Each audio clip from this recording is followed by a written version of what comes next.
This is the Bionicle Inspiration series where we talk about MOCs from the community to inspire you. Welcome to this episode. Today we're going to be talking all about Toa MOCs. Got a fair few today to cover.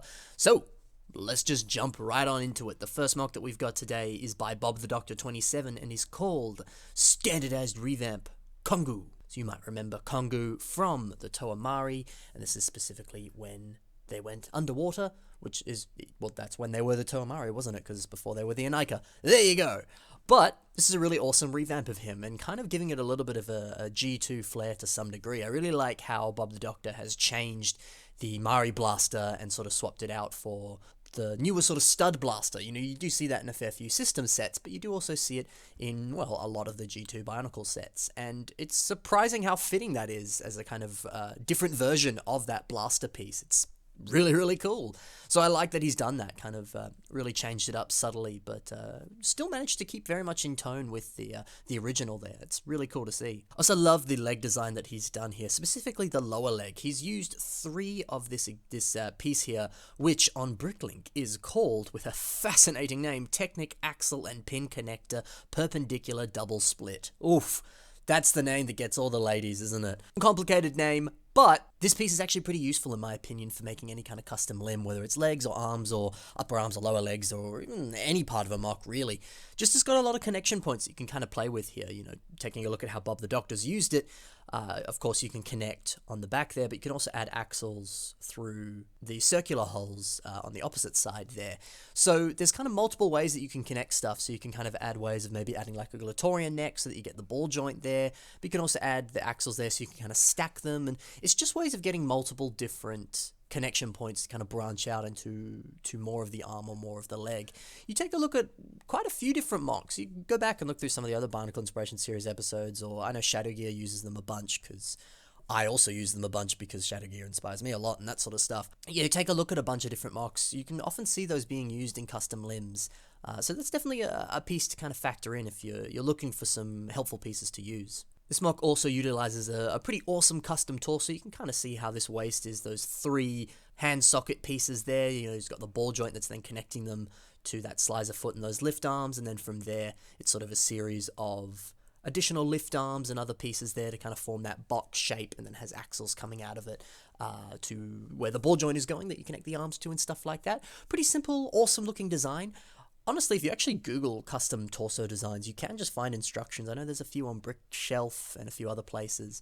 It wouldn't be too difficult to kind of Google it and take a look. That kind of custom torso, I have seen instructions for online. I'll do my best. Yeah, actually, here, I'm going to pause the video, and then I'm going to find some, and I'm going to make sure that I put them in the link in the description right now. But with the magic of editing, I would have already done that.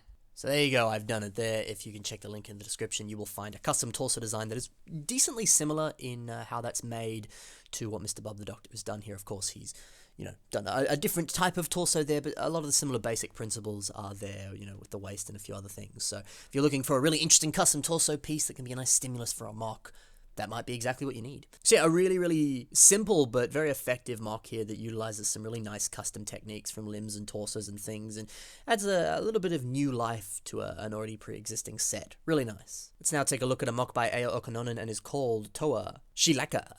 Really, really love this MOC. It has so much personality.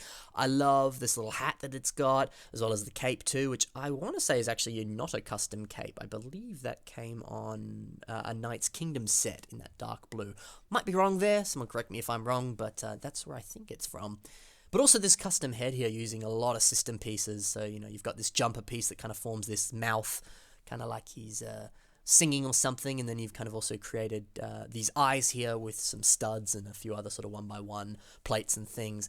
Really, really nice head design there that creates a lot of personality for the MOC, but also a lot of personality is communicated through the posing on this MOC. Very simple, you know, just it's the MOC built as is, but he's just taken the time to really pose it very effectively and give it this awesome sort of dance pose as he kind of tips his hat there. Very Michael Jackson-like, very cool. And that's certainly something to think about. You know, I've said countless times just how effective a MOC can be when it has a lot of personality and a lot of character to it. And, you look at stuff that like Joxon has made, or a lot of those sort of character builders, and, they really focus on sort of using pieces in clever ways to kind of create funky expressions for a mouth, or to give them more pronounced limbs, or a more pronounced part of the body that can possibly communicate something about character, or kind of, maybe they're a rough and gruff kind of character, and so you've kind of given them little notes of like a crocodile or like a boar or something to kind of symbolize that, and so that communicates character. But that said, you could have a very, a MOC that doesn't really focus on those sorts of things, but you've just posed it in a specific way that a lot of character is being communicated. And this is a brilliant example of that, these posable fingers and just the way that his hands are being displayed out like that. So much character is being communicated, and it does a lot for this MOC. Not to say that if this MOC was just being posed normally, it would look any different, but I think that's doing so much for it. So, when you're taking the pictures of your MOCs, really kind of pay attention and take the time to pose them in some funky ways and sort of see, what that might be able to do for you, because it's definitely something to think about. I love this color scheme too, the black and the white, as well as little hints of dark blue. Those go together so nicely, and there's sort of asymmetry, kind of yin and yang style look to this MOC of little bits of black and little bits of white. It's just a nice balance, and it looks really good. And also like the waist design on this too, kind of looking at where the legs very much connect to the waist. You can see this boat stud and some other system pieces there that kind of help to kind of create this V shape for the waist, so that there's this very nice transition from waist into torso. And I love that. It's a very simple addition there, but it does a lot for the MOC, and it kind of removes this sort of very stark transfer from one part of the MOC to the other and just makes that very smooth flowing. Really cool. So nice work. Let's move on to the next MOC, which is by Zach Sanders, and is called Toa Inika. So of course this is a revamp of the old Lego set Toa Inika. One of my favorite sets as a kid. I really loved the fact he had a board, and he just looked really cool. He had the Mask of Life, which is always pretty cool as well. A really fun toy, and a really great idea to revamp an awesome toy like that.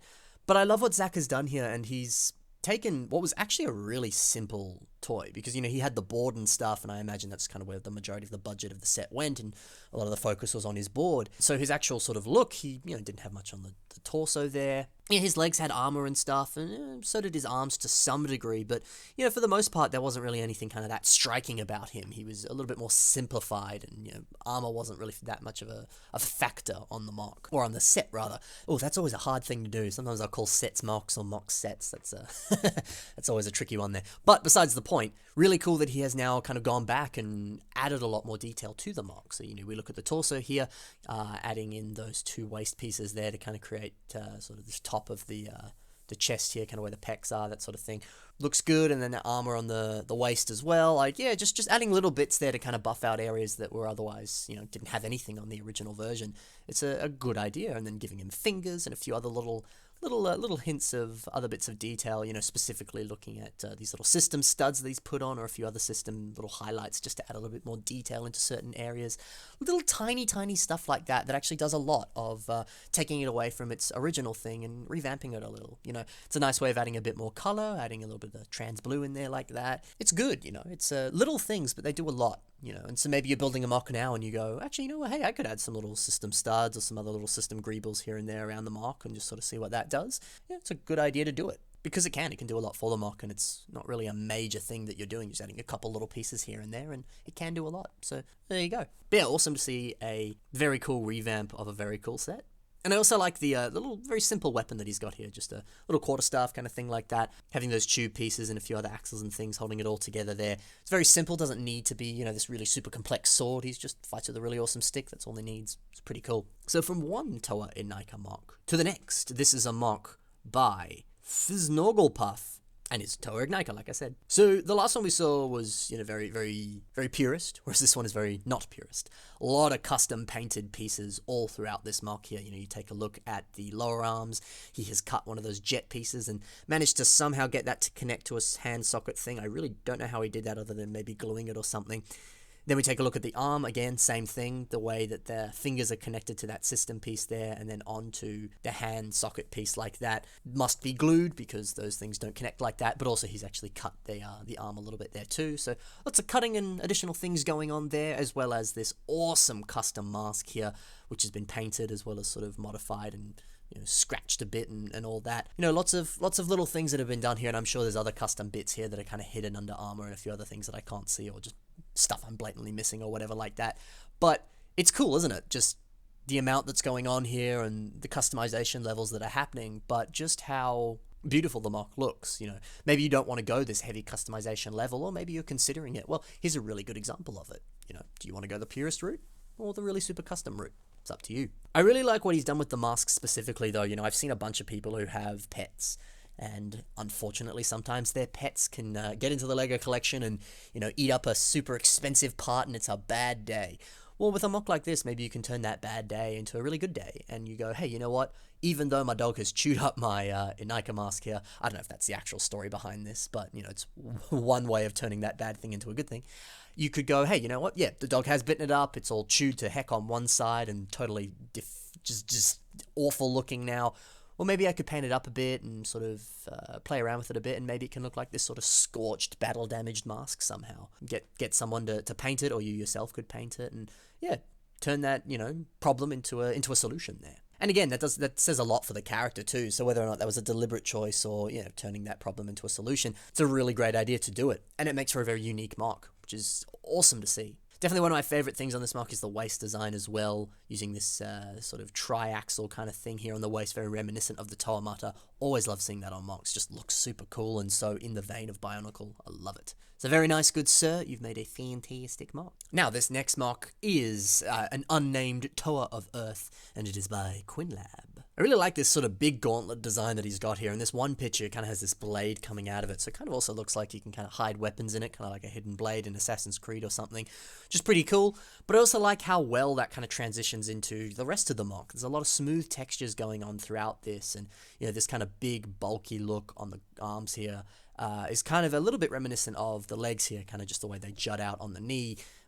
Two sort of larger armored areas on this MOC. It's just a beautiful kind of thing. One bit kind of complements the other bit there. It just looks really cool. But I also really like how there are all these smooth textures throughout the MOC, and the texturing on this MOC is brilliant. Now we take a look at the mask, and the Kupaka mask itself is very smooth, but then the scope eye bit there is not very smooth. It is a little bit more sort of rigid and rugged and kind of more technology looking in nature. And I actually kind of like that, because, in hindsight, it makes sense that mask kind of might have some sort of addition to it where, there is a mechanical scope eye being placed on top of it. Whether or not that's built into the mask is irrelevant, because this may not be set in the Bionicle universe, or, he's kind of playing with the lore a little bit. But I kind of like that, because it kind of establishes that, he's actually gone and put a mechanical scope eye on. So kind of not really factoring that in for the texturing throughout the rest of the MOC, I think is a really decent idea, because it makes that bit stand out, because, well, it should, So I like that a lot. Also like, too, the kind of color blocking on this, how all the white is very much contained to the top. It's in a few other little areas here and there, but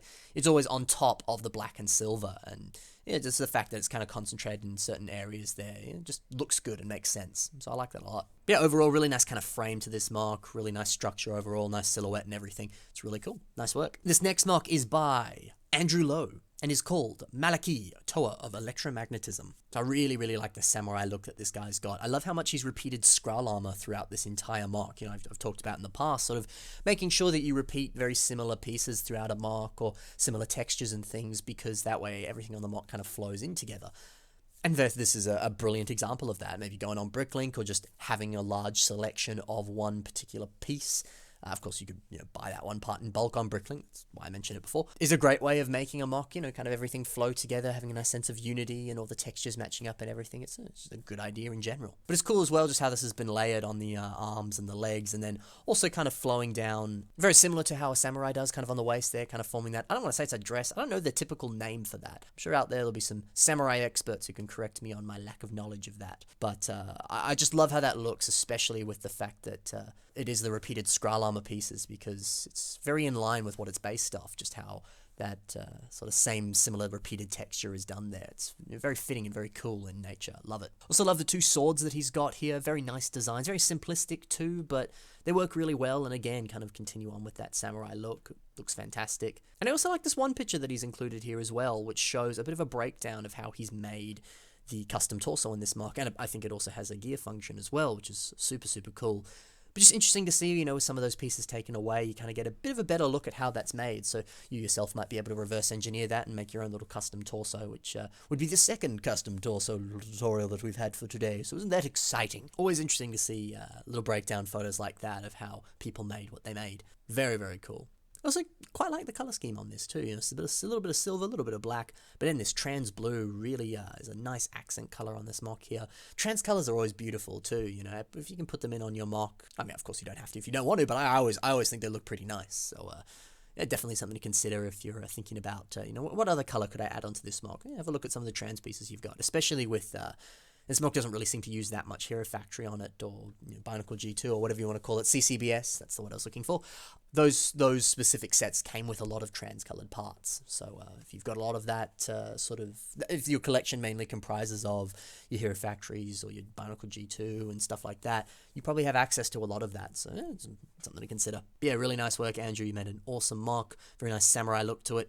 Let's move on to the next MOC, which is by Vorid and is called Toa Vastera. This MOC has a bit more of a slimmer design. I've done a couple episodes actually on female MOCs specifically, and kind of gone into a bit more detail about how you can really differentiate between the two, and focusing on how artists will draw a male or female body differently to kind of accent the points that are naturally there on any male or female body, no matter the size or shape. So you can see little bits of this on the MOC here. Specifically we take a look at the hips here. Vorid has added those lime foot pieces there on the side, just to kind of buff out the hips a little bit, and naturally the female body can have larger hips like that. So if you are looking to make a female MOC, that's something to consider. But also, be sure to check out some of the episodes of the Bionicle Inspiration series that solely focus on female Bionicle MOCs, because I go into a fair bit of detail about how to approach something like that, which, no use repeating it now because it's already been said in another episode. I just think this is a really good mask choice that he's done here as well, that Tumna mask there. Surprisingly, I believe Tumna was a male character, unless I'm wrong there, but whenever I played with him as a kid, I always imagined he was a male character, but heck, I used to think Gully was a male when I was a little bit younger, so there you go. But surprisingly, that does have some sort of softer qualities to it, which could naturally lend itself to a more feminine-looking face. And it's a pretty nice choice there as well, and you can kind of just see towards the back, it looks like he's added some sort of piece at the back there. I want to say that's those are Vizirac feet pieces there, kind of giving it a bit of a hair design like that. Pretty nice addition like that there too, adding a bit of a hair design. You could of course add hair to a male too. Maybe it's they've got some dreadlocks that you want to add, or any other kind of hair design really. Any MOC could be adding in some little hair elements like that. So something to think about if you're making a Toa MOC there. Maybe that's something you want to do.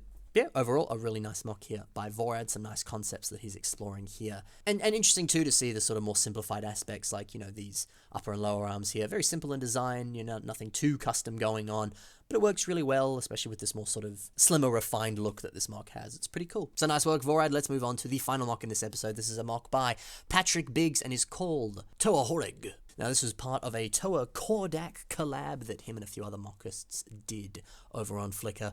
So if you want to check out the links in the description, be sure to check out Patrick's stuff specifically and take a look at the links in this specific MOC to some of the other Toa of this team in this collab, because there were some pretty cool ones in that. But let's talk about this MOC specifically. I love the larger, chubbier design that this guy has here. There's so much character being conveyed in that. I instantly see this sort of big, or, almost kind of dwarven sort of blacksmith guy who's a little bit chubbier, but, he's probably got this big bellowing voice and very, very strong, striking his hammer down on anything he makes as a blacksmith there. Lots of character being conveyed, and I love the fact that he has chosen to make a sort of larger MOC, because you don't always see it every day, and very, very clever ways of doing that there.